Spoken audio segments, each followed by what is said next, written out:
পুরনো বাড়িঘর এমনিতে একটি আতঙ্কের নাম, আর তা যদি হয় 100-200 বছরের পুরনো, তাও আবার জমিদার বাড়ি, তাহলে তো আর কথাই নেই।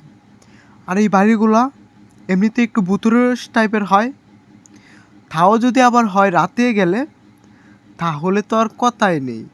তো চলেন গিয়ে দেখি বাড়িটা। তো প্রথমেই ঢুকলাম, ঢুকে দিকে একবারে অন্ধকার।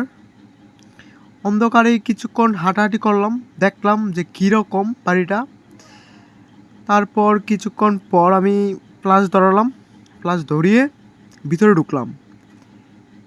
ভিতরে অবশ্য কিছু ময়লা, মানে মানুষের আনাগোনা আছে এরকম, কিন্তু যা দেখলাম তা অবশ্যই মানে কালো তো, অনেক অন্ধকার।